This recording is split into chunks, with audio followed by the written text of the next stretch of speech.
The 12-step programs brought me back to God. Yes. And that is the simplest and most direct way to describe that. But I will tell you, if I had walked into the Welcome House and a requirement of the program was in any way, shape, or form associated with some religion, I would be dead or in prison today. Right. Because of where my mind was at and because of my experience with religion, had that been a requirement, the programs would not have been accessible to me. Right. Man, I've heard that story Thank over and over. God it wasn't a requirement. Thank God it was not a requirement. So when it comes to recovery, I understand the 12-step program and all that stuff, but I also understand that people's relationship with God is really what changes them. And however you choose to do that is up to you. So I've been in the recovery community over a year now. Yeah. I would say this, it's been refreshing, which sounds crazy because it would have been the last. No, I totally understand. I didn't want to end up in that community under the circumstances that I ended up there. But I would say that it was incredibly refreshing, the kind of brutal honesty that you run into with people that are in recovery. Exactly. And I was like, this is good. You know, this is what the church needs. But we're in a group and one of your peers says, that's some BS. I didn't expect that from. And so I've seen actually people go through treatment, end up being some of the best counselors that you'll ever experience because you can't pull nothing over on. You're right. I said, so when I became a counselor, it was a joke to me. I'm like, okay, God, you're going to take me, who used to be a drug addict and alcoholic, and you're going to make me a counselor. You got a real funny way of doing stuff. But it's like, no, you know what you're talking about because you've been there. Yeah.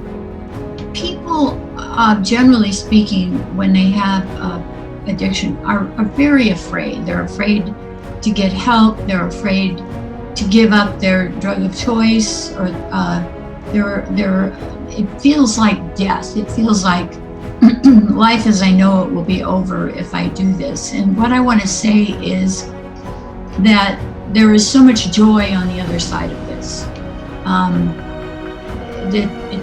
The very best people I know are addicts in recovery, because they have done the work. They've dug inside themselves. They've looked at their issues. They've found the spirit within them. They've struggled with their demons.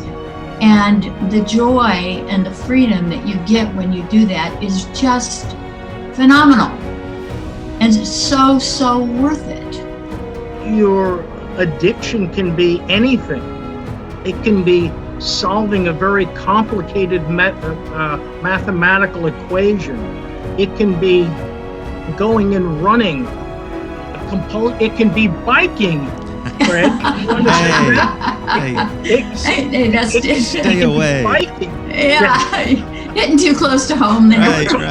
Talking about addictions.